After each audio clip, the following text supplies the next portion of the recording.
चलिए यहाँ पे दूसरा क्वेश्चन है, देखिए क्या है। आपको बोल रहा है कि एक इलेक्ट्रॉन है और एक प्रोटॉन है, ये मूव कर रहे हैं सेम स्पीड से, v सेम हो गया और इन्होंने सेम मैग्नेटिक फील्ड को एंटर करा, तो दोनों के लिए b भी क्या हो गया, सेम हो गया और दोनों परपेंडिकुलरली एंटर करें 90 डिग्री। इतनी बात समझ में आ गई। वेलोसिटी क्या है, सेम है, एक इलेक्ट्रॉन और proton moving with same speed, तो इनकी स्पीड या वेलोसिटी सेम है, सेम ही मैग्नेटिक फील्ड को एंटर कर रहे हैं और दोनों 90 डिग्री में ही कर रहे हैं। तो जब कोई चार्ज पार्टिकल 90 डिग्री में एंटर करता है वो कैसा पाथ बनाता है, सर्कुलर। चलो बहुत बढ़िया, तो सर्कुलर पाथ के इर्द गिर्द ही इसकी कहानी घूमेगी। आपको ये भी पता है कि चार्ज ऑफ इलेक्ट्रॉन और चार्ज ऑफ प्रोटॉन क्या होता है, सेम होता है, दोनों एक यूनिट होता है ई, तो ये हमें पता चल गया। अब इसके बाद क्या है, अब इसके बाद ये है, आपसे बोला इन दोनों पार्टिकल में से किसका सर्कुलर रेडियस छोटा होगा। आपसे ही बोला है इन दोनों पार्टिकल में से किसका सर्कुलर रेडियस छोटा होगा। अगर आपको याद है कि सर्कुलर पाथ जो बनता है जब परपेंडिकुलर एंटर करता है कोई चार्ज पार्टिकल मैग्नेटिक फील्ड में, तो उसके लिए सेंट्रीपिटल फोर्स और मैग्नेटिक फोर्स सेम होते हैं। सेंट्रीपिटल फोर्स क्या होता है, mv²/r और magnetic force qvb sin 90। sin 90 तो 1 हो गया, इतना आता है। v से एक पावर क्या होगी, कैंसिल होगी, तो mv/r बराबर कितने के, qb के, और r की वैल्यू क्या आई, r की वैल्यू आई mv/qb, r की वैल्यू आई mv/qb, ये आई। अब बस ये देखो इनमें क्या क्या फिक्स है। देखो v तो है सेम, ओके सर कहाँ, ये रहा। b तो है सेम, ओके सर कहाँ, ये रहा। चार्ज तो है सेम, ओके सर कहाँ रहा, वहाँ जा भाई, आंखें मार ली, ये देखो। तो जब ये सारी चीज़ें कांस्टेंट है तो r डायरेक्टली प्रोपोर्शनल आ जाएगा मास के। आई बात समझ में, r डायरेक्टली प्रोपोर्शनल आ जाएगा मास के। बहुत सुनने में बहुत अजीब सा लग रहा है पर होता ही है, r डायरेक्टली प्रोपोर्शनल आ जाएगा किसके, मास के, क्योंकि v/qb क्या है, कांस्टेंट है। और ये फैक्टर तुमसे कोई डिनाई नहीं कर सकता कि प्रोटॉन का मास तो होता है 1.6 × 10⁻27। सिर्फ पावर देखना, जो ज़्यादा नेगेटिव होगी बड़ी वो छोटी होगी, और मास ऑफ इलेक्ट्रॉन होता है 9.1 × 10⁻31। तो -27 बड़ा है या -31, अरे यार पॉजिटिव में देखो 31 बड़ा है 27, 31 बड़ा है 27, 31, तो नेगेटिव में उल्टा होगा, 27 माइनस का बड़ा होगा किससे, माइनस का 31 से। पता है ना नंबर लाइन में -1 बड़ा होता है -2 से, तो वही बात है।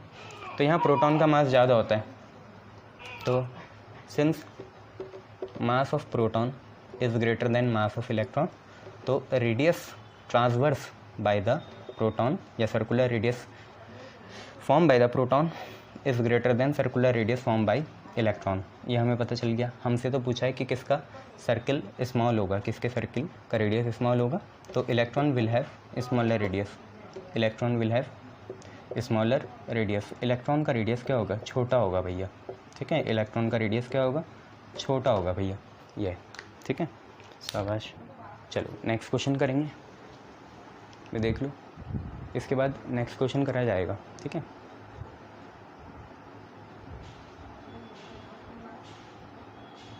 चलो नेक्स्ट क्वेश्चन करते हैं।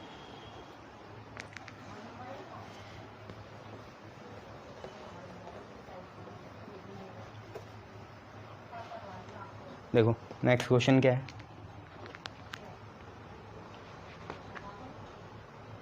आपका नेक्स्ट क्वेश्चन है, which one of the following will experience, which one of the following will experience maximum force when projected with same velocity v perpendicular to magnetic field, ठीक है। मैग्नेटिक फील्ड दोनों के लिए same होगी। आप पे कौन कौन है, एक तो अल्फ़ा पार्टिकल है, दूसरा बीटा पार्टिकल है, इन दोनों में से पूछ रहे हैं, अल्फ़ा बीटा पार्टिकल ना। आपसे बोला है कि ये जो दो पार्टिकल हैं, अल्फ़ा पार्टिकल और बीटा पार्टिकल, इनमें से कौन ज़्यादा फोर्स एक्सपीरियंस करेगा, मैक्सिमम फोर्स, जब इनको सेम वेलोसिटी से सेम मैग्नेटिक फील्ड में परपेंडिकुलरली एंटर करवाएं। ठीक है, दो हैं हम पे particle, alpha particle, beta particle. आपसे बोला इन दोनों को हमने सेम वेलोसिटी से सेम मैग्नेटिक फील्ड में परपेंडिकुलरली प्रोजेक्ट करा, तो किस पे ज़्यादा फोर्स लगेगा। ये है कुछ कहानी अल्फ़ा पार्टिकल और बीटा पार्टिकल की।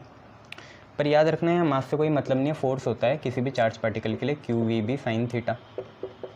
इतना क्लियर है। और देखो एंगल दोनों के लिए सेम है, 90 है। बी भी दोनों के लिए क्या है, सेम है। वी भी दोनों के लिए क्या है, सेम है। एंगल भी सेम है भाई, परपेंडिकुलर है, तो ये चीज़ अपनी सेम आ गई। बी भी क्या है, सेम है, सेम ही मैग्नेटिक फील्ड है, एक ही मैग्नेटिक फील्ड है और सेम वेलोसिटी से कर रहे हैं। तो जब ये वी बी साइन थीटा तीनों चीज़ें कांस्टेंट आ गई, तो फोर्स सिर्फ चेंज होगा चार्ज की वजह से। इतनी बातें क्लियर है ना। फोर्स पहले किसकी वजह से चेंज हुआ, वहाँ पे मास की, वहाँ पे मतलब रेडियस ना मास की। यहाँ फोर्स चार्ज की वजह से है, क्योंकि वी दोनों का सेम है, बी भी दोनों का सेम है, साइन थीटा भी दोनों का सेम है। अब जरा अल्फ़ा पार्टिकल की बात करते हैं। अल्फ़ा पार्टिकल कुछ और नहीं होता है, हीलियम होता है, 2He4 डबली आयनाइज होता है ये। ठीक है, 2 इलेक्ट्रॉन निकाले जाते हैं इससे। पर चार्ज तो हम किससे देखते हैं, एटॉमिक नंबर, प्रोटॉन से ना। वो भाई एटॉमिक नंबर देखते हैं, चार्ज देखेंगे, है ना। तो आप ये देखो चार्ज ऑन अल्फ़ा पार्टिकल क्या होगा, नीचे वाला चार्ज होता है, ऊपर वाला मास होता है ना। नीचे वाला चार्ज नंबर एटॉमिक नंबर, ऊपर वाला मास नंबर। तो चार्ज ऑन अल्फ़ा पार्टिकल होता है 2E यूनिट। ई सबसे फंडामेंटल होता है ना, तो उसका 2 यूनिट हो गया, 2E यूनिट। या 2 times of charge on proton, proton में भी चार्ज E होता है, तो 2E लगा देंगे। अब बात करते हैं बीटा पार्टिकल की। बीटा पार्टिकल कुछ नहीं होता, क्या होता है, इलेक्ट्रॉन होता है ना, -1E0। रेडियो एक्टिविटी में तुमने पढ़ा होगा, जीरो क्यों आता है, नेग्लिजिबल होता है इसलिए ना। तो इस पर 1 यूनिट नेगेटिव चार्ज है, तो हमें तो प्लस माइनस से कोई मतलब नहीं है, हम तो सिर्फ E लगाएंगे।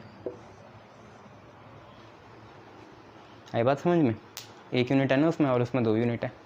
तो जब चार्ज पे ही लेना देना है ना सारा, इसका चार्ज सिंगल यूनिट है, तो इसका फोर्स ऑन, अगर हम बात करें अल्फ़ा क्यों लिखेंगे भैया, फोर्स बीटा, तो force on beta particle directly proportional आएगा, चार्ज की जगह कितना E, और force on alpha particle directly, अबे यार अल्फ़ा भी वैसे ही लग रहा है ना, चलो डायरेक्टली को ऐसा बना देते हैं, अब सही होगा।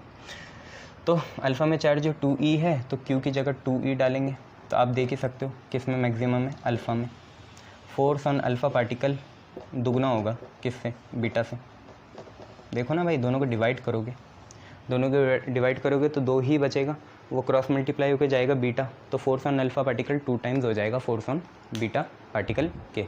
याद रखोगे, बहुत बढ़िया, नहीं रखोगे तो फेल होगे। ना फेल नहीं होगे, मार्क्स कम आएंगे, है ना। अच्छे मार्क्स सबको अच्छे लगते हैं।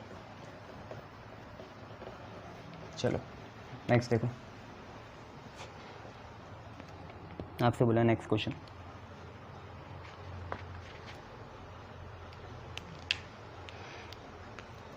आपसे बोला next question, which of the following will have minimum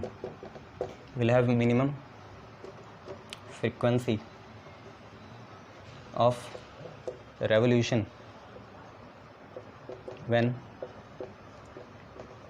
projected with same velocity perpendicular to magnetic field. और है कौन, वही है अपने भाई अल्फ़ा और बीटा। आपको बताना है किसकी मिनिमम फ्रीक्वेंसी होगी रेवोल्यूशन की। रेवोल्यूशन करते हैं ना, ये सर्कुलर मूव करते हैं, जब दोनों में वही सेम वेलोसिटी और सेम मैग्नेटिक फील्ड, और दोनों में चार्ज का फ़र्क होता है, बाकी देख लेंगे, है ना। तो भाई ये देखो, आपको यहाँ क्या देखना है, अल्फ़ा पार्टिकल और बीटा पार्टिकल की पहले तो कहानी लिख लो, क्वेश्चन भूलो। अल्फ़ा पार्टिकल होता है 2He4, तो चार्ज ऑन अल्फ़ा पार्टिकल होगा 2E, और 2E मतलब 2 इंटू चार्ज ऑन प्रोटॉन, ये होगा। और मास ऑफ अल्फ़ा पार्टिकल हो जाएगा ऊपर वाला 4 times of mass of proton, ये तो तुम्हें पता है चार्ज और इसका। अब थोड़ी बीटा पार्टिकल की बात करते हैं। बीटा पार्टिकल कुछ और नहीं होता है, इलेक्ट्रॉन होता है -1E0। ठीक है, अब आपको पता है ये सारी बात है, तो चार्ज ऑन बीटा पार्टिकल होता है 2 times of charge on proton. 2 नहीं 1 times of, single times of charge in proton, या इलेक्ट्रॉन और प्रोटॉन का सेम होता है तो मैं प्रोटॉन का ही ले रहा हूँ, है ना, इलेक्ट्रॉन भी ले सकता था। और mass of beta particle negligible होता है, पर अभी हम 9.1 × 10⁻³ ले लेंगे, नेग्लिजिबल ही होता है, ये मैं प्रूफ कर चुका हूँ पहले भी। अब हम एक बार न्यूक्लाई में करेंगे इसे प्रूफ, अभी तो छोड़ दो, अभी इतनी बातें हैं। और इन्होंने बोला सेम वेलोसिटी है, मैग्नेटिक फील्ड सेम है और दोनों को परपेंडिकुलरली ही करेंगे, तो v सेम है, मैग्नेटिक फील्ड सेम है, थीटा एंगल दोनों के लिए 90 है। ये तीनों चीज़ें क्या हैं, सेम है ये तीनों चीज़ें, है ना, सेम। अच्छा, अब फ्रीक्वेंसी का तुम्हें फार्मूला ही नहीं पता है, अरे क्या था, याद भूल गए, ये करा था ना mv²/r = qv भी करा था, v से फिर v कटा था, r की वैल्यू कितनी आ गई थी, mv/qv, यही आ गई थी ना, शाबाश। उसके बाद यहाँ से अगर v की वैल्यू निकालें तो क्या आएगी, qvr/m, बहुत बढ़िया। फिर तुमने हाफ साइक्लोट्रॉन में आधे सर्किल का टाइम निकाला था, टाइम क्या था, डिस्टेंस अपॉन स्पीड, डिस्टेंस आधा होगा πr अपॉन स्पीड v निकालो यहाँ से, v कितना होगा, qvr/m, होगा नहीं होगा, v की वैल्यू बताओ बे, qvr/m, m कहाँ जाएगा ऊपर, r से r कैंसिल होगा, बे नहीं बोल रहा था मैं, बोल रहा था b, ठीक है, b कि टाइम पीरियड विल बी ऐसा, तो टाइम पीरियड πr/v हो गया, πr हो गया, v की जगह कितना qvr/m, qvr/m ऊपर, r से r कैंसिल, टाइम की वैल्यू आई थी πm/qb, ये तो आधे सर्किल का था, टोटल टाइम पीरियड कितना आया था 2t, तो क्या आ जाता 2πm/qb, और टाइम पीरियड का उल्टा फ्रीक्वेंसी होता है, तो फ्रीक्वेंसी की वैल्यू इसकी उल्टी qb/2πm, यही आती ना, फ्रीक्वेंसी की वैल्यू आती qb/2πm, तो ये सारा करना नहीं था, तुम्हें याद होना चाहिए, है ना। तो फ्रीक्वेंसी था qb/2πm, फ्रीक्वेंसी लिख लेंगे कितनी है, qb/2πm। अब ध्यान से देखो, b तो सबका सेम है, 2 सेम है, पाई सेम है, मास अलग होगा, चार्ज अलग होगा, तो फ्रीक्वेंसी डायरेक्टली प्रोपोर्शनल होगी चार्ज बाई मास के, इतना है, ठीक है। तो अभी देख लेंगे, अब तुम्हें इतनी सारी चीज़ें पता चल गई, तो अब एक काम करते हैं, q/m एक बार अल्फ़ा का निकालते हैं, तो अल्फ़ा का कैसे निकलेगा, अल्फ़ा का चार्ज कितना है, अल्फ़ा का चार्ज है 2qp अपॉन, सर आप डिवाइड क्यों नहीं कर रहे बेटा, मास अलग अलग है ना इसलिए डिवाइड नहीं कर रहा, मास ऑफ अल्फ़ा पार्टिकल है 4mp, ये है 2 2 जा 4 हो जाएगा, तो qp/2mp आ जाएगा, p क्या है, प्रोटॉन है ना, p plus, charge on proton होता है 1.6 × 10⁻⁻19, 2 मास ऑफ प्रोटॉन होता है 1.6 × 10⁻27, 1.6 से 1.6 कैंसिल, एक आप पे आया 1/2 इंटू 10⁻−19 और प्लस का 27, आप बता सकते हैं 8 आएगा, है ना, 8 आएगा प्लस का, तो 0.5 × 10⁸ आ गया, जिसे हम लिख सकते हैं 5 × 10⁷। तो बस ये याद रखना, q/m अल्फ़ा की कितना आया, q/m अल्फ़ा का आया कितना, 5 × 10⁷, 5 × 10⁷, इसको इतना याद रख लेना। अब q/m हम इलेक्ट्रॉन का निकालते हैं, है ना। सोचने में तो ये लगेगा कि इलेक्ट्रॉन का मास कम है तो वो ज़्यादा रेवोल्यूशन करेगा पर सेकंड, है ना। देखते हैं, अब q/m इलेक्ट्रॉन मतलब बीटा पार्टिकल का निकालने जा रहे हैं, बीटा पार्टिकल का चार्ज तो qp होता है प्रोटॉन का चार्ज, तो 1.6 × 10⁻⁻19 और मास होता है इलेक्ट्रॉन का 9.1 × 10⁻31। भाई पॉइंट से पॉइंट काटो, ये आप पे आए 16/91 और इधर आप पे आएगा माइनस का 19 और ये ऊपर जाएगा 31। तो देखो ये कितना आ रहा है, ठीक है, और मुझे बताओ फिर कितना आ रहा है, 11 तो नहीं आ रहा, 12 आ रहा है, देखो यार 12 आ रहा है ना, 31 - 19 12, 16/91 इंटू 10⁻12। आप इसे कैलकुलेट करो और देखो, यहीं से पता चल जाएगा तुम्हें फ्रीक्वेंसी किस पे डिपेंड कर रही, और क्या, और थोड़ी करने कुछ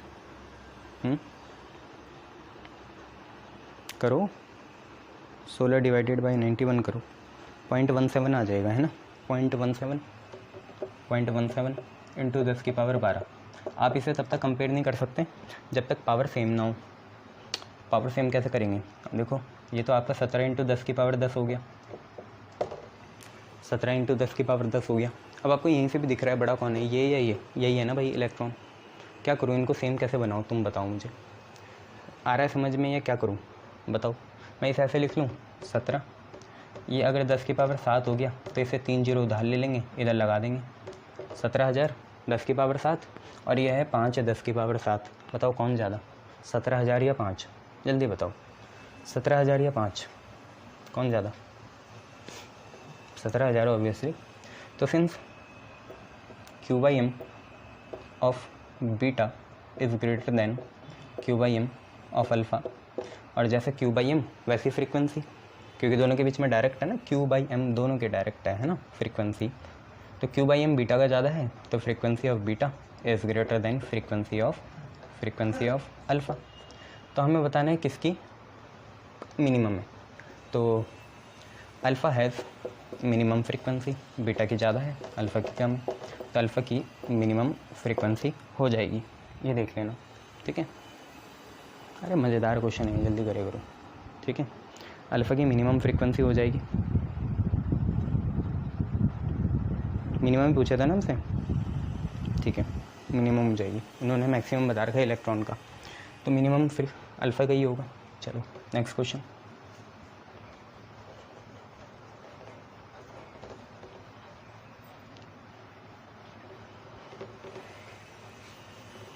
नेक्स्ट क्वेश्चन देखो क्या है।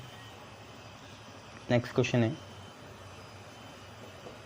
विच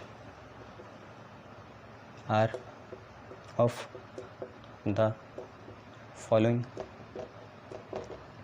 will which are of the following will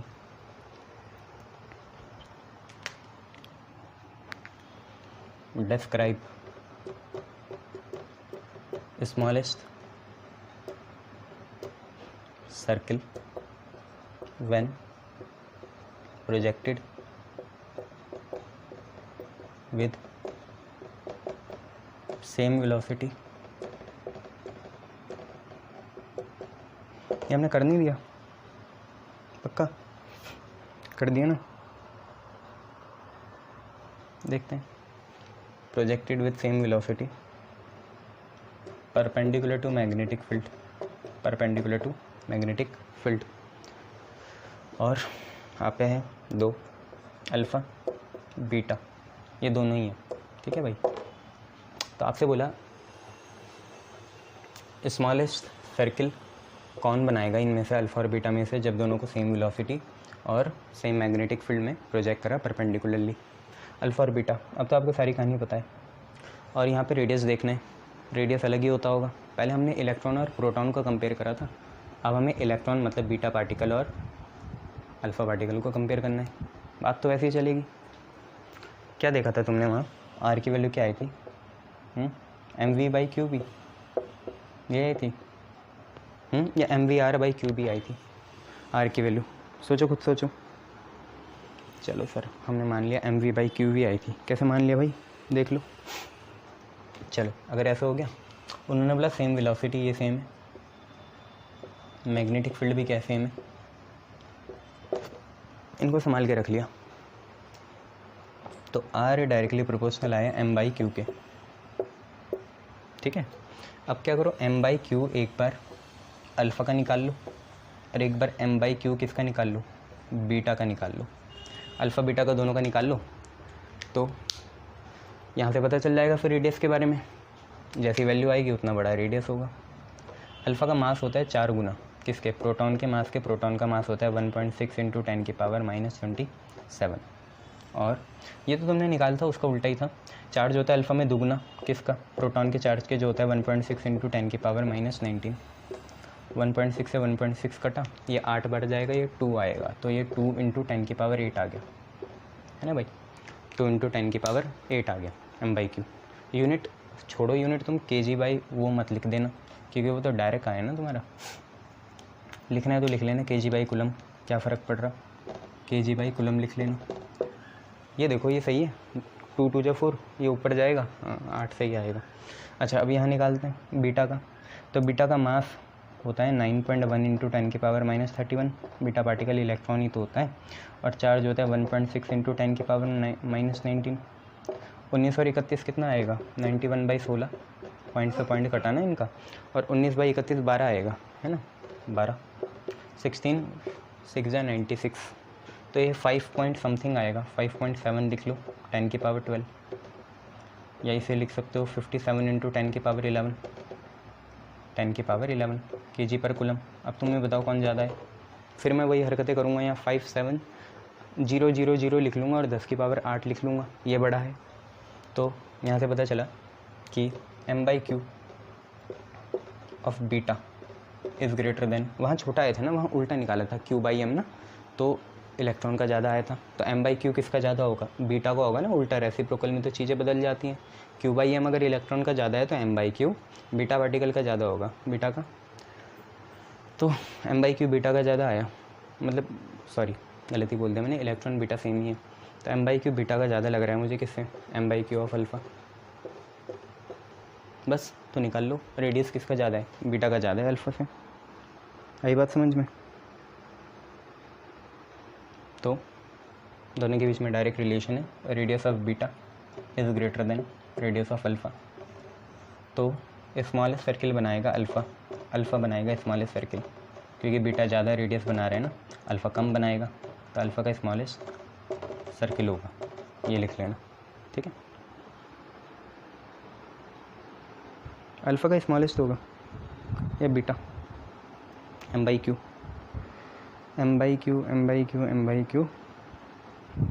ये तो 2 × 10⁸ आया, ये 10⁻12 आ गया। अच्छा mv/qv m/q, कुछ गलती हुई, देखते हैं। देखो गलती पावर में हुई है, ये -19 ऊपर जाके +19 बनेगा, माइनस का 8 आएगा, ये गलती हुई। अब खुद ही देखो, ये माइनस का 8 है, ये प्लस का है, ये ज़्यादा होगा। तो m/q ऑफ बीटा अभी भी ज़्यादा है, अल्फ़ा का कम आ रहा है, बीटा नेगेटिव तो नहीं आएगा, ये भी नेगेटिव ही है। देखो ये ऊपर जाएगा तो -12 होगा, है ना, -12 -19 ही है, हाँ -12 होगा। अब देखो जितनी ज़्यादा बड़ी नेगेटिव पावर उतना छोटा होता है, तो अल्फ़ा का ज़्यादा हुआ, है ना। अल्फ़ा की पावर कितना है, -8, 10 की पावर -8 बहुत ज़्यादा है, इससे 10 की पावर -12 से, ये तो हमें पता है। जितना ज़्यादा नेगेटिव हो जाएगा उतना छोटा हो जाएगा। -8 वाला बड़ा है, मतलब अल्फ़ा का ज़्यादा है, उल्टा एरो, इसका भी उल्टा एरो, तो स्मॉलेस्ट बनेगा कौन, बीटा, बीटा स्मॉलेस्ट बनाएगा, ऐसा है, ठीक है। ये चीज़ देख लेना, आगे बढ़ते हैं फिर। क्लियर, बहुत बढ़िया। चलो नेक्स्ट करते हैं। नेक्स्ट देखो क्या है,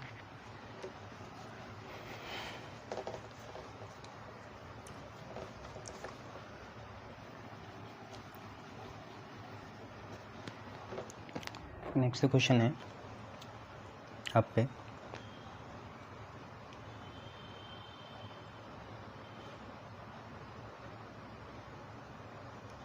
कहाँ गया भाई, हाँ ये रहा। स्टेट क्वेश्चन है, रीजनिंग वाला। State 2 properties of material use for suspension coil होती है ना, जिसमें मिरर लगता है, वो use for suspension coil in moving coil galvanometer. 2 property बताओ ऐसे मटेरियल के जिसको हम सस्पेंशन कॉइल के जैसे लगेंगे मूविंग कॉइल गैल्वेनोमीटर में, ठीक है। बच्चों 11th में एक चीज़ थी, टॉर्जनल रिजिडिटी, वो यहाँ पर आती है, आपको पता है, टॉर्जनल रिजिडिटी, इसको हम C से डिनोट करते हैं, और इसका रिलेशन होता था πr⁴ अपॉन, ऐसे कुछ होता था, π⁴/12L, इसका होता था π⁴/12L। ईटा आपकी इलास्टिसिटी होती थी, बाकी आर आपको पता है रेडियस होता था, इलास्टिक कोफिशिएंट होता था ना ईटा, इलास्टिक कोफिशिएंट है ना, इलास्टिसिटी कोफिशिएंट लिख लो आप, कोई बात नहीं। एल आपकी लेंथ होती थी, आर आपका रेडियस है। अब यहाँ पे देखो किस किस चीज़ पे देखे डिपेंड करेगा। तो एक तो देखो, अगर आपको अच्छा सस्पेंशन कॉइल चाहिए तो सस्पेंशन कॉइल के लिए टॉर्जनल रिजिडिटी स्मॉल होनी चाहिए, है ना, फॉर गुड, नई चीज़ है तो देख लो। अगर अच्छा सस्पेंशन कॉइल चाहिए तो उसके लिए सी स्मॉल होना चाहिए। सी क्या है, टॉर्जनल रिजिडिटी, ये स्मॉल होना चाहिए। और ये स्मॉल कब होगा, जब ईटा भी क्या हो, इलास्टिक कोफिशिएंट भी क्या हो, स्मॉल हो, रेडियस भी क्या हो, स्मॉल हो, और लेंथ का क्योंकि इससे इन्वर्स रिलेशन है तो लेंथ बड़ी होनी चाहिए, बिग या लार्ज होनी चाहिए, है ना। ये चीज़ आप याद कर लेना यार, है ना। लेंथ लार्ज होनी चाहिए। क्लियर है? बहुत बढ़िया। चलो अब नेक्स्ट देखेंगे। नेक्स्ट क्वेश्चन देखो।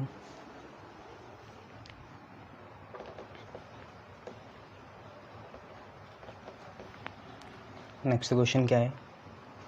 नेक्स्ट क्वेश्चन है a current is setup in copper pipe full stop is there a magnetic field। पहला इनसाइड, दूसरा है आउटसाइड। पाइप के आउटसाइड है ना, inside and outside the copper pipe. हमने कॉपर पाइप में करंट सेटअप करा, अंदर कोई मैग्नेटिक फील्ड होगी या नहीं होगी और बाहर कितनी होगी ये देता नहीं। तो देखो करंट भी वहाँ, देखो यहाँ हम गैस में जो करंट होता है इसकी बात नहीं कर रहे हैं, हम यहाँ इलेक्ट्रिक करंट की बात कर रहे हैं ना, थर्मल करंट की नहीं। तो करंट के लिए हमें क्या चाहिए? मैटर चाहिए, पर इनसाइड तो हॉलो होता है, फ्री स्पेस है। फ्री स्पेस में कोई चार्ज रिसाइड नहीं करता, करंट भी कितना होता है? 0 होता है। तो मैग्नेटिक फील्ड भी कितनी होगी? 0 होगी। हाँ, बाहर सरफेस में होगी, आउटसाइड या बाहर सरफेस में हो सकती है मैग्नेटिक फील्ड, और उसके बारे में हमें निकालना है। बुरा मत माने करो अगर वेक्टर नहीं लगता मैग्नेटिक फील्ड के ऊपर, लगा लिया करो, बाहर निकाल लो। तुम बताओ ना सिलेंडर के लिए कितनी होती है? पाइप है ना, निकालो कितनी होगी। जैसे होती है एक लॉन्ग स्ट्रेट कंडक्टर के लिए कितनी होती है? μ0I/2πr, वही होगी, बस ख़त्म। बाहर में तो μ0 लगेगा ना, अंदर 0 हो जाएगा, अंदर कोई करंट नहीं है तो मैग्नेटिक फील्ड भी कितनी होगी? 0 होगी, ये याद रखना। चलो नेक्स्ट क्वेश्चन देखो। नेक्स्ट क्वेश्चन है यहाँ पे a charge particle enters axis of current carrying solenoid.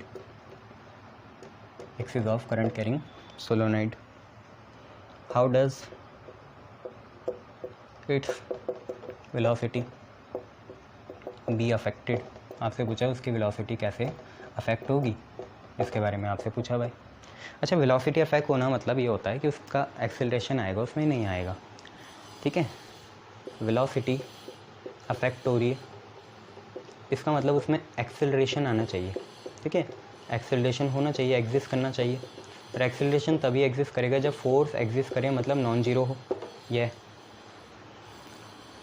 अब आप देखो, चार्ज पार्टिकल सोलेनॉइड की एक्सिस से एंटर कर रहा है, तो इसने थीटा एंगल कितना बनाया? 0 बनाया। और फोर्स कितना लगेगा चार्ज पार्टिकल में? QVB sin 0 0 होता है। तो पूरा फोर्स कितना आया? फोर्स 0 आया। अब सारी कहानी पलट गई, फोर्स अगर 0 है तो एक्सेलरेशन भी 0 आएगा और वेलोसिटी रहेगी, अफेक्ट नहीं आएगा, सेम रहेगी। ये तो कोई फ़र्क नहीं आने वाला, इसका आंसर ये था।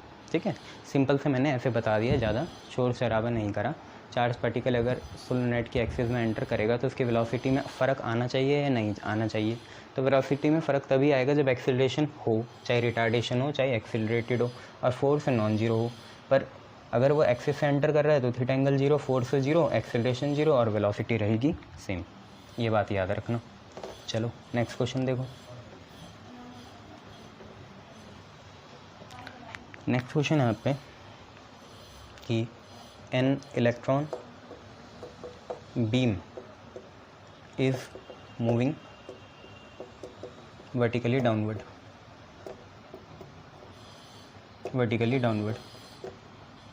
इलेक्ट्रॉन बीम वर्टिकली डाउनवर्ड है। ठीक है, if it passes through magnetic field that is directed, जिसको हमने डायरेक्ट करा है साउथ से नॉर्थ, मैग्नेटिक फील्ड को साउथ से नॉर्थ डायरेक्ट करा है इन हॉरिजॉन्टल प्लेन। जैसे आपका वाइट बोर्ड है, आपको तो वर्टिकल लगेगा, पर मैं इसे नीचे फेंक दूँ तो हॉरिजॉन्टल हो जाएगा।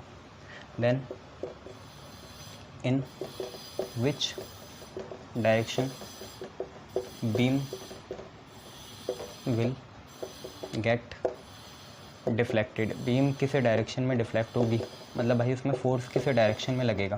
क्वेश्चन ये आप पे ध्यान से पढ़ लो। क्वेश्चन क्या है? एक इलेक्ट्रॉन बीम है, उसे वर्टिकली डाउनवर्ड हम मूव करा रहे हैं, तो करंट ऊपर जाएगा, उल्टा चलता है ना, ये इलेक्ट्रॉनिक करंट है। तो जो हमारा ट्रांजिएंट करंट होगा, ट्रांजिएंट तो नहीं, कन्वेंशनल करंट जो होगा वो ऊपर को जाएगा। मैग्नेटिक फील्ड आपकी साउथ से नॉर्थ है, तो आपको बताना है कि ये डिफ्लेक्ट कहाँ होगी बीम, या बताना है। तो बताओ कहाँ डिफ्लेक्ट होगी, ठीक है। तो कैसे करेंगे इसे यार, इसको ना आप ऐसे मान लेना कि जैसे ये आपका हॉरिजॉन्टल प्लेन है और चार्ज पार्टिकल ऐसे मूव कर रहा है हॉरिजॉन्टल प्लेन। अब इसी हॉरिजॉन्टल प्लेन को मैं ना यहाँ बनाऊँगा, ठीक है। ये जो हॉरिजॉन्टल प्लेन है इसी में मैग्नेटिक फील्ड होगी और चार्ज पार्टिकल इसके परपेंडिकुलर मूव करेगा प्लेन के ना, और इसी फील्ड को मैं यहाँ पे बना दूँगा। तो आप एक काम कर लो, नॉर्थ साउथ ईस्ट वेस्ट ये हमने बना लिया। अब आप इसे ना ओरिजिन मानो, इसे प्लस एक्स एक्सिस मानना, इसे माइनस एक्स एक्सिस, इसे वाई, इसे वाई डैश, ऐसे मान लिया। अब उन्होंने बोला इलेक्ट्रॉन बीम मूव कर रहा है वर्टिकली डाउनवर्ड, वर्टिकली डाउनवर्ड है ना। अब इलेक्ट्रॉन के मोशन को आप इसके परपेंडिकुलर दिखा देना ऐसे, ये अगर ये एक्स है ये वाई है तो ये जेड होगा और ये जेड डैश होगा, ठीक है। ये चीज़ है, आपको बताने फोर्स कहाँ लगेगा, ऐसी बात है। अब देखो इलेक्ट्रॉन उन्होंने बोला वर्टिकली डाउनवर्ड, मैंने आपको बता दिया ना ये प्लेन ऐसा है और इलेक्ट्रॉन ऐसे मूव कर रहा है, तो इस प्लेन को अगर मैंने ऐसे बना दिया तो इलेक्ट्रॉन को ऐसे जाना पड़ेगा। हालांकि है ये इस प्लेन के परपेंडिकुलर, ये अगर प्लेन ऐसे बन गया तो ये बाहर अंदर जाएगा, ठीक है। ये चीज़ें, तो इलेक्ट्रॉन का मोशन उन्होंने बोला वर्टिकली डाउनवर्ड है, ठीक है। तो करंट हमारा ऊपर की तरफ जाएगा, है ना। और इसको बनाने के लिए एक काम करते हैं,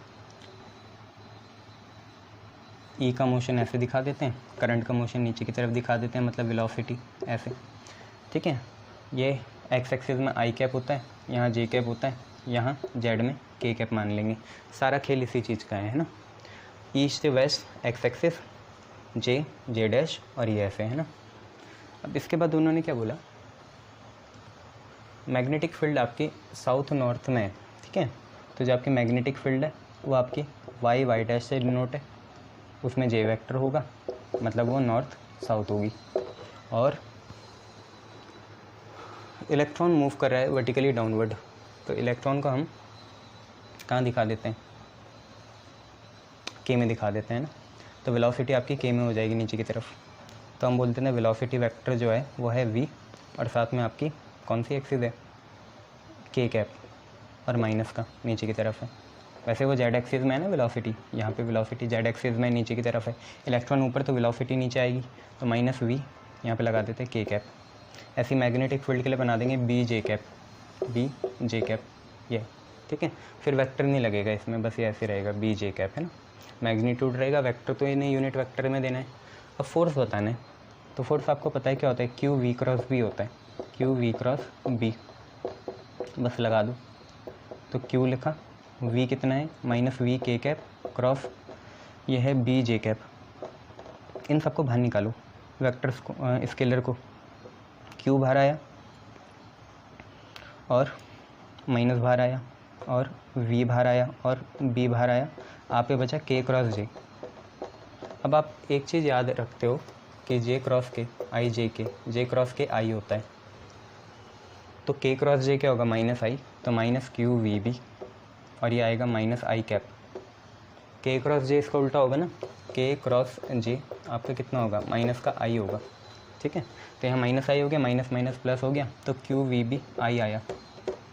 अब आई मतलब कौन सी एक्सिस हो गई, एक्स एक्सिस, तो फोर्स आपका कौन सा लगेगा, एक्स एक्सिस में लगेगा, और एक्स एक्सिस में किस साइड, ईस्ट साइड, तो यहाँ पे आपका फोर्स होगा। तो बस आपने बता दिया। In which direction will it get deflected, अब बताओ खुद कहाँ डिफ्लेक्ट होगा, ईस्ट या वेस्ट, खुद देखो, अब बताओ। आई जे के होता है ना, तो के क्रॉस जे कितना आ गया, आई आ गया, ठीक है, और माइनस आई आ गया। तो फोर्स की वैल्यू बता दो यहाँ से, कौन सी डायरेक्शन में, ईस्ट में या वेस्ट में, जल्दी बताओ यार। नेगेटिव एक्स एक्सिस या पॉजिटिव एक्स एक्सिस, ये बताओ। आई जे के याद है ना, जे के आई होता है, तो के जे माइनस आई हुआ, तो ये कौन सी आ गई, एक्स एक्सिस आ गई पॉजिटिव वाली, तो हमारा किस डायरेक्शन में होगा, ईस्ट के डायरेक्शन में होगा। बट अगर यहाँ पे सिर्फ एक माइनस आता, ये माइनस सिर्फ ये नहीं होता अंदर माइनस, तो माइनस आता तो वेस्ट में हो जाता। बस इतना खेल है इसमें, है ना, ये याद रखना, क्लियर। इसमें फंसोगे तुम बार बार, इसलिए बार बार करा रहा हूँ, ये एक बार पहले भी कराया था। अपने हिसाब से बनाया करो, है ना। ईस्ट वेस्ट में एक्स एक्सिस होगी, नॉर्थ साउथ में वाई होगी और प्लेन के परपेंडिकुलर जेड होगी। उसके बाद उन्होंने बोला इलेक्ट्रॉन बीइंग वर्टिकली डाउनवर्ड जा रही, मैंने ऊपर को बना दी तो वेलोसिटी नीचे को आएगी तो माइनस का के हो जाएगा।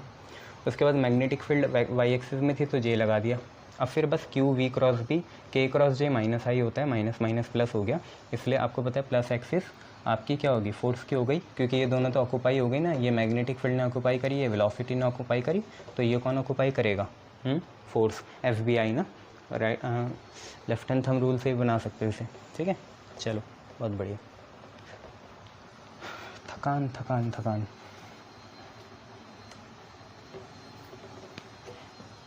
नेक्स्ट देखो क्या है,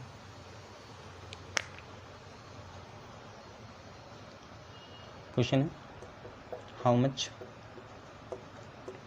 work is done in taking an electron around nucleus in circular path, ये कितना काम करना पड़ेगा कि ये न्यूक्लियस है, किसी इलेक्ट्रॉन के इसके अराउंड घुमाना है। तो आप ये देखो यार, आपको पता है यहाँ पे पोटेंशियल डिफरेंस 0 आता है। अच्छा आप ये देखो डिस्प्लेसमेंट कितनी है, ये तो तुम्हारा इलेक्ट्रिक पोटेंशियल का है ना, डिस्प्लेसमेंट कितनी है 0। भाई यहीं से शुरू करा ए से, ए पे ही ख़त्म कर रहे हैं, डिस्प्लेसमेंट 0 है। वर्क होता है फोर्स इंटू डिस्प्लेसमेंट, डिस्प्लेसमेंट तो 0 है तो वर्क कितना करा 0। सर्कुलर पाथ में हमेशा काम कितना होता है 0 होता है, जब तक आपकी कोई डिस्प्लेसमेंट फिजिक्स के हिसाब से ना हुई हो तो आपका वर्क कितना आएगा 0 आएगा, ठीक है। Next question,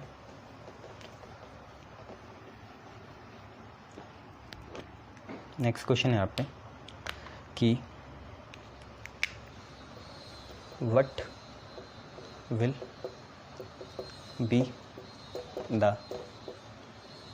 be the magnetic field produce by electron at centre of its orbit if it revolves with constant frequency। ये है आपका question. What will be the magnetic field produced by the electron at the center of its orbit अगर वो f constant frequency से move करे। ये तो वही क्वेश्चन हो गया, इलेक्ट्रॉन मूव कर रहे हैं न्यूक्लियस के अराउंड, ठीक है, इलेक्ट्रॉन मूव कर रहे हैं न्यूक्लियस के अराउंड, ठीक है, इसी का ऑर्बिट है, इसी का सेंटर ये हुआ, तो कितनी मैग्नेटिक फील्ड प्रोड्यूस करेगा। तो ये तो वही है, magnetic field at the centre of a circular coil carrying current, electron current ही तो बनाएगा, तो ये वही वाला है, magnetic field at the centre of a circular coil carrying current. आपको पता है पाई नहीं आता, यहाँ आता है mu not I upon 2r। But यार हमें फ्रीक्वेंसी लानी पड़ेगी यहाँ पे, किसी तरीके से आ जाएगी, कुछ नहीं, म्यू नॉट बाई 2r लिखो।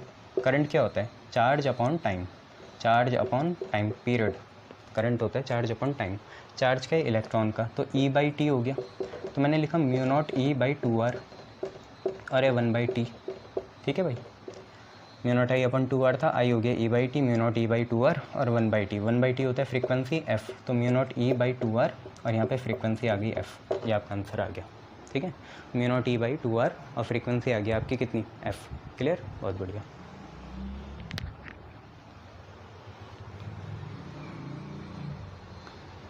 चलो नेक्स्ट देखो,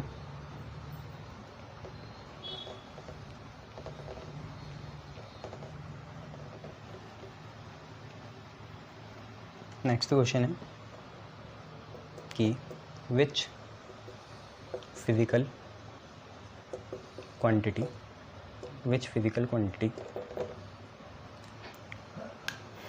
एसोसिएटेड विद charge Q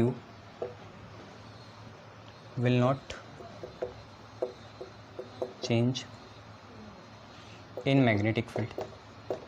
ऐसे कौन सी फिजिकल क्वांटिटी है जो चार्ज के साथ एसोसिएटेड है और वो मैग्नेटिक फील्ड में चेंज नहीं होगी। तो आपको पता है वो होता है velocity of the particle, velocity change नहीं होती। वेलोसिटी कभी भी चेंज नहीं होती। हाँ तुम ये बोल सकते हो एक्सेलरेशन आ सकता है, पर वो तो नॉन यूनिफॉर्म में आएगा, यूनिफॉर्म में कहाँ आएगा एक्सेलरेशन। एक्सेलरेशन आएगा तो इलेक्ट्रोमैग्नेटिक वेव बन जाएगी वो, तो वेलोसिटी ऑफ द पार्टिकल है ना। मैग्नेटिक फील्ड में वेलोसिटी क्या होती है, यूनिफॉर्म होती है, ये याद रखना। ठीक है भाई, बहुत बढ़िया। चलो नेक्स्ट क्वेश्चन करो। नेक्स्ट क्वेश्चन है calculate magnetic field at centre of tangent galvanometer. Calculate magnetic field at centre of tangent galvanometer coil of 50 tons and radius 10 centimeter when current of 1 ampere passes। जब 1 ampere का current pass होगा तो कितना होगा। Magnetic field निकालनी है tangent galvanometer में, है तो वैसे ही टेंजेंट गैल्वेनोमीटर क्या होता है, मूविंग मैग्नेट गैल्वेनोमीटर, यहाँ मैग्नेट मूव करता है, होगी तो वही B is equal to mu naught NI/2R, होगी तो उतनी भाई म्यू नॉट NI/2R। ठीक है, सेंटर में निकालनी है, सेंटर की यही होती है हमेशा। तुम छोड़ो ना यार, क्या है गैल्वेनोमीटर है क्या है, तुम्हें सेंटर में निकालनी है। एपरेटस कुछ भी लगाओ, आएगी तो यही mu naught NI/2R। Mu naught की वैल्यू तुम्हें पता है कितनी होती है, 4 पाई इंटू 10 की पावर -7। ठीक है भाई, म्यू नॉट की वैल्यू होती है 4 पाई इंटू 10 की पावर -7। हम टेस्ला में ही निकालेंगे इसे। नंबर ऑफ टर्न्स 50 है, करंट है 1 एम्पियर, 2 और रेडियस कितना दे रखा 10 सेंटीमीटर, तो 10/100 का स्क्वायर ना, इतना ही रहेगा। मीटर में कर दिया ना इसे कन्वर्ट, ये सेंटीमीटर में था, मीटर में कन्वर्ट करने के लिए 100 लगाया। क्लियर है भाई। चलो अब देखो 0 से 0 कैंसिल, और 2 5 जा 10, 5 कहाँ जाएगा ऊपर, तो B की वैल्यू कितनी है 4 पाई इंटू 10 की पावर -7, साथ में क्या है 50, और ऊपर नीचे से आया 5।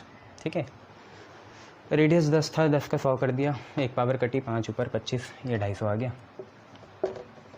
250 इंटू 4 कितना होगा, अरे यार 1000 नहीं होगा, 1000 पाई इंटू 10 की पावर -7। तो B की वैल्यू कितनी आई, 3 0 काटेंगे, पाई इंटू 1 2 3, ये -7 कितना आएगा, माइनस का 4 आएगा। देखो ना 10 की पावर 3 और माइनस का 7, 4 आएगा। पाई की वैल्यू खोल दो, 3.14 इंटू 10 की पावर -4, और ये आपका आंसर आ गया टेस्ला में। ठीक है, देख लो कैसे हुआ, अरे धीरे धीरे देखो ना, 3.14 इंटू 10 की पावर -4 टेस्ला आ जाएगा। क्लियर, बहुत बढ़िया। चलो नेक्स्ट देखो,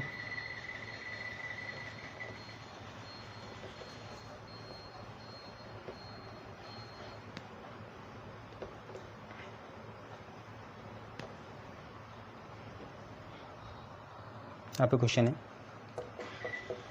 अ helium atom completes one round of circle of radius 0.8 meter in 2 seconds. Find magnetic field at the center. Centre में आपको मैग्नेटिक फील्ड निकालनी है। एक हीलियम एटम है, वो एक राउंड ऑफ ए सर्किल जो है कितना 0.8 मीटर का, उसे 2 सेकंड में कन्वर्ट करता है। बेकार बात है, इलेक्ट्रॉन होगा जो हीलियम एटम का, वो कर रहा होगा 0.8 मीटर का रेडियस को 2 सेकंड में कंप्लीट। वो कहने की बात है कि हीलियम एटम कर रहा है, हीलियम एटम के अंदर इलेक्ट्रॉन जो है वो कंप्लीट कर रहा होगा एक सर्किल का पूरा राउंड सर्कमफेरेंस को, जिसका रेडियस 0.8 मीटर है, कितने में 2 सेकंड में।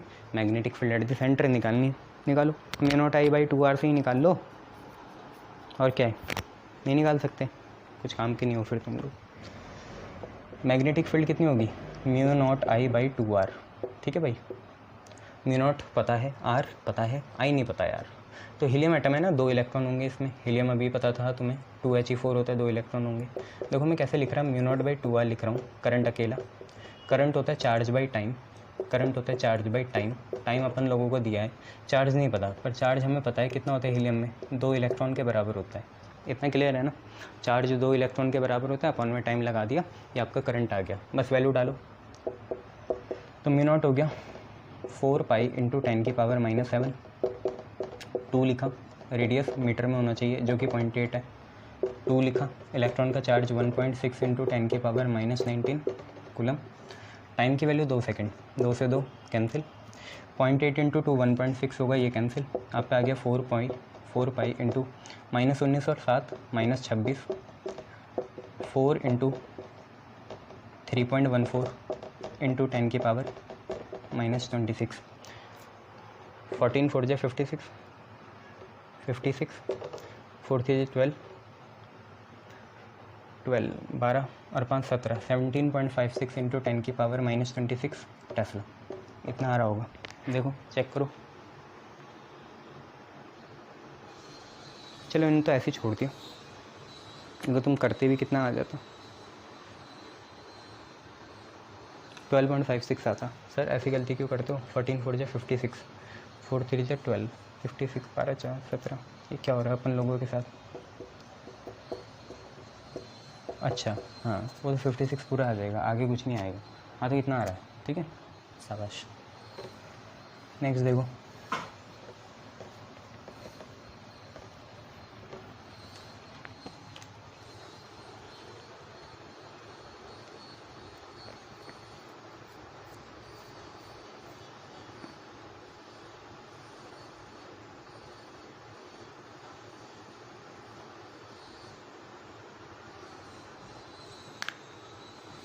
आप पे हैं along a straight wire carries current of 3 ampere, find magnetic field at a distance of 10 centimeter away from wire।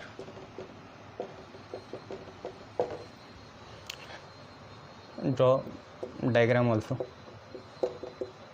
To show the magnetic field ना, डायग्राम भी बताने। देखो 3 एम्पेयर का करंट हमें नहीं पता ऊपर जा रहा है नीचे जा रहा है, हम तो ऊपर ही बनाएंगे भैया, ये हम पे वायर हो गई, 3 एम्पेयर का करंट ऊपर जा रहा, राइट हैंड थंब रूल लगाओ, ऊपर जा रहा तो ऐसे ऐसे ऐसे, क्या हो गया ये एंटी क्लॉकवाइज है ना, ऐसे ऐसे ऐसे ऐसे, मैग्नेटिक फील्ड एंटी क्लॉकवाइज, ये भी है, ऐसे जाएगा ऊपर ना, ये एंटी क्लॉकवाइज बनेगी। दोबारा बनाना है, सर बहुत गंदा डायग्राम बनाते हो। ये लो प्लेन बना दिया, 3 एम्पेयर का करंट, 3 एम्पेयर का करंट और मैग्नेटिक फील्ड यहाँ बना लो प्यार से। ये लो कैसे जा रहे हैं ऊपर, right hand thumb rule, anti clockwise बना लो, है ना। ये लो ठीक है, ये मैग्नेटिक फील्ड हो गई, कैसी है एंटी क्लॉकवाइज है। बस अब क्वेश्चन करो लॉन्ग स्ट्रेट के लिए, तुम्हें पता ही है डिस्टेंस पूरा कितना देर का होगा, सबसे बड़ा सर्किल है कितना 10 सेंटीमीटर, 10 सेंटीमीटर का है, निकालो। ठीक है, तो भाई स्ट्रेट है, इसमें पाई आता है, mu not I by 2 pi R. Mu naught तुम्हें पता है 4 पाई इंटू 10 की पावर -7, पाई में ही निकाल लेना आंसर। करंट है 3 एम्पियर 2 और पाई रहा, आर की वैल्यू 10 सेंटीमीटर है तो 10/100 मतलब 10 की पावर -2, पता है ना 100 मतलब 10 की पावर 2, तो यहाँ 10 की पावर -2, पाई से पाई कैंसिल, 2 2 जा 4, 3 2 जा 6, 10 की पावर -7 और नीचे आएगा 10 की पावर -1। सर क्या करा ये, पाई से पाई, 2 2 जा 4, 3 2 जा 6, 6 इंटू 10 की पावर -7 और 10 की पावर -1 प्लस जाके +1, ऊपर जाके +1 हो गया -1, तो 6 इंटू 10 की पावर -6 आ गया टेस्ला। तो इसे आप लिख सकते हो 6 माइक्रो टेस्ला। ठीक है, 6 माइक्रो टेस्ला, ये भी लिख सकते हो आप लोग। ठीक है, चलो बहुत बढ़िया।